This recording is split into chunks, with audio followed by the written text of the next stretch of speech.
बिहार विधानसभा चुनाव में करारी हार झेलने के बाद आरजेडी नेता तेजस्वी यादव इस वक्त अपने सार्वजनिक जीवन से अचानक गायब हो गए हैं। चुनाव से पहले उन्होंने जीत को लेकर पूरी उम्मीद जताई थी और तारीख तक तय कर दी थी। 14 नवंबर को रिजल्ट आएगा और 18 नवंबर को आरजेडी नेताओं का शपथ ग्रहण समारोह होगा, लेकिन चुनाव के नतीजे उलट आ गए। एनडीए ने 202 सीटें जीतकर सत्ता में वापसी की और आरजेडी सिर्फ 25 सीटों पर सिमट गई। पूरे महागठबंधन का आंकड़ा भी 35 सीटों से आगे नहीं बढ़ सका।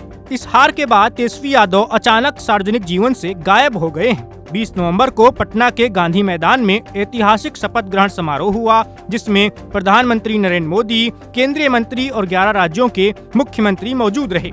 आमंत्रण तेजस्वी यादव को भी भेजा गया था और उनकी सीट भी रिजर्व रखी गई थी, लेकिन तेजस्वी यादव नीतीश कुमार सरकार के शपथ ग्रहण समारोह में नहीं पहुंचे। 14 नवंबर से 23 नवंबर तक तेजस्वी यादव ना तो रोड पर दिखे, ना मीडिया के सामने आए और ना ही कोई प्रेस कॉन्फ्रेंस की।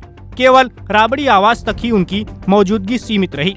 सोशल मीडिया एक्स पर उन्होंने केवल नीतीश कुमार सरकार को औपचारिक रूप से बधाई दी।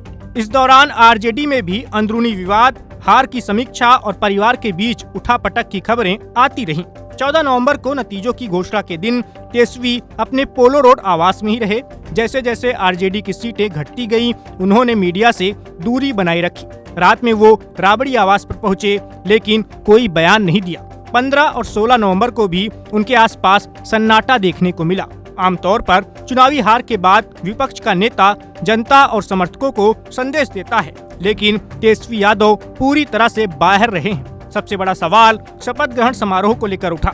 बिहार के राजनीतिक इतिहास में शायद ही ऐसा कोई उदाहरण है जब नेता प्रतिपक्ष इस मौके पर उपस्थित न रहा हो। नीतीश कुमार 10वीं बार मुख्यमंत्री पद की शपथ ले रहे थे, लेकिन आरजेडी नेता की कुर्सी खाली थी। इस खाली कुर्सी ने सभी का ध्यान खींचा।